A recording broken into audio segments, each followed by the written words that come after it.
Good morning, students. So today we'll be concluding our discussion on implications of holistic understanding of harmony on professional ethics. We have already talked about the concept of humanistic education, and we have understood that this is the entry point. And humanistic education is the education that ensures the development of the competence to live with definite and ethical human conduct. Then we talked on the universal human order, we talked about humanistic constitution, and we talked about the ethical human conduct which ensures continuity of mutual happiness as well as prosperity. We had started our discussion on the vision for holistic technologies and production systems, and we have understood that this is the vision is actually a model of living which is inherently conducive to the needs of all human beings, and it is also compatible with nature. A model which is conducive to the development of harmonious human society at the global level, and यही वो model है which would be paving way for sustainable universal human order, जिससे कि happiness, peace and prosperity and इसकी continuity हम ensure कर सकते हैं. So we've talked about the holistic criteria for evaluation. This is basically talking about three guidelines that the system should be catering to appropriate needs and lifestyles, and it must be people friendly and it must also be eco friendly, and in addition these have to promote local self sufficiency and optimal utilization of local resources and expertise. So in accordance to the above general considerations, these three considerations, बहुत से कुछ criteria बन सकते हैं for judging कि जो technologies appropriate technologies क्या हैं, what are the appropriate production systems, and what are the management models.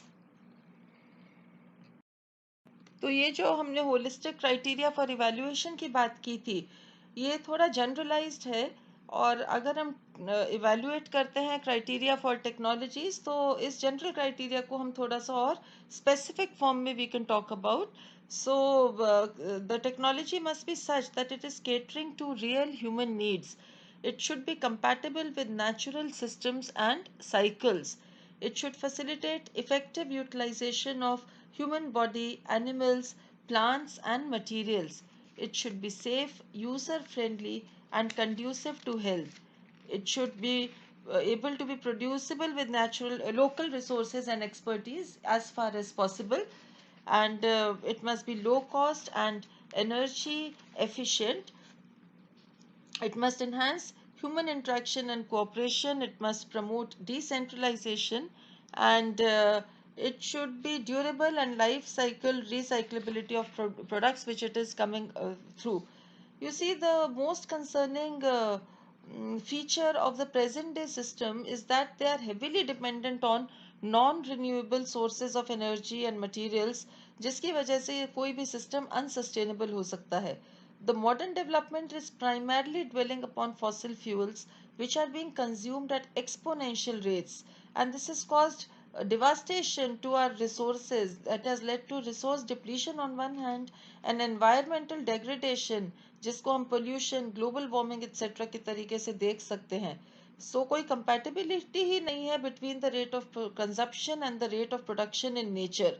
Also, another undesirable characteristics of the modern technologies and systems, they are basically centralized. They are promoting wastefulness, excessive transportation, and substitution of human, animal, and other natural resources. और ये systems are becoming more and more complex and large in size, and they are highly capital and energy intensive.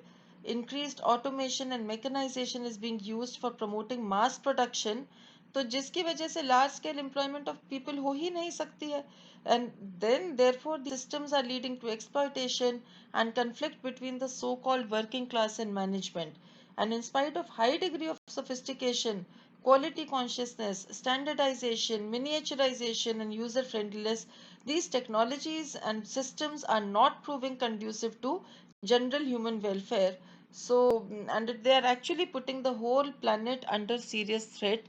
So one needs to really verify, ki how appropriate are these technologies. So in determining the type of production systems, जो key questions we need to answer as what to produce, how to produce, for whom to produce, and how much to produce. All these will be decided in the context of availability of local natural resources and the needs of the people of the given community.